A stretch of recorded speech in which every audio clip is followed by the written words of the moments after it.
Hello friends, आपने कभी सोचा है कि एक ही तरह के शोरूम्स, शॉप्स या स्टोर्स किसी भी मॉल या मार्केट में अपने अगल-बगल ही क्यों खुले होते हैं? जैसे मान लीजिए कि सैमसंग, एप्पल, एमआई जैसे मोबाइल शॉप्स हमेशा एक दूसरे के अगल-बगल ही खुले होते हैं। और एक और एग्जांपल के तौर पर burger Kings and McDonald's, Domino's जैसी बड़ी-बड़ी कंपनीज के जो शॉप्स हैं वो भी एक दूसरे के अगल-बगल खुले होते हैं। ऐसा क्यों होता है? आपने कभी सोचा है? इसके पीछे बहुत बड़ी ट्रिक है जो ये बड़ी बड़ी कंपनीज और होटल्स हमारे साथ खेलती हैं और अपना मुनाफा कमाती हैं। लेकिन इस बारे में हमें और वो कैसे खेल जाते हैं कि हमें पता भी नहीं चलता है और वो अपना मुनाफा कमा जाती हैं। और इस वीडियो के अंत में आपको मैं एक यूज़फुल टिप भी देने वाला हूँ जो आपके बहुत ही काम आएगा। तो शुरू करते हैं। अमेज़ॉन और फ्लिपकार्ट के बम्पर सेल्स भी हमेशा साल के एक ही समय पर क्यों निकलते हैं?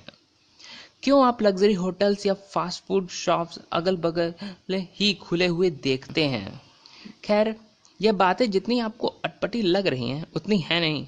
यह एक पुरानी स्कूल्स में सिखाए जाने वाली एक सेलिंग स्ट्रैटेजी है, अपने कस्टमर्स को बढ़ाने का, या कह सकते हैं कि उन्हें चॉइसेस देकर आकर्षित करने का तरीका है।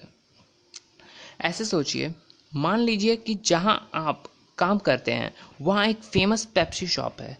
तो आपका दिमाग इसी में डिसाइड करेगा कि पेप्सी लेना है या नहीं लेना है। ठीक। अब मान लीजिए कि अगर वहां एक पेप्सी की और एक कोक की शॉप है और दोनों अगल बगल है, तो अब आपका दिमाग ऐसे सोचेगा कि पेप्सी लेना है या कोक लेना है। यह प्रोसेस केवल फ्रैक्शन ऑफ सेकेंड में होते हैं और आपको पता भी नहीं चलता है।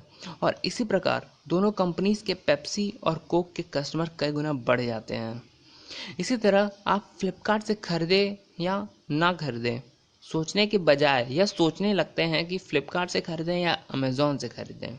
इसी प्रकार फ्लिपकार्ट और अमेज़ॉन जब भी बम्पर ऑफर्स निकालते हैं तो वो दोनों न्यूज़पेपर में अपने एडवर्टाइजमेंट्स आमने सामने पेज पर ही पब्लिश करवाते हैं।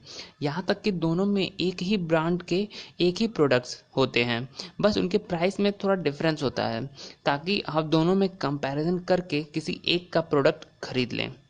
इसी प्रकार दोनों कंपनीज मुनाफे में रहती हैं। इसलिए मेरा मानना है कि जब तक आपको किसी चीज़ की बहुत ज़्यादा ज़रूरत न हो तब तक उस चीज़ को खरीदने से बचें। हम एक एक पैसा बहुत मेहनत से कमाते हैं, तो हमें पैसे की कीमत भी हमें समझनी चाहिए, उसका सोच समझकर प्रयोग करना चाहिए। धन्यवाद। अगर यह वीडियो आपको अच्छी लगी हो, यूज़फुल लगी हो, तो लाइक, सब्सक्राइब एंड शेयर करना बिल्कुल मत भूलें।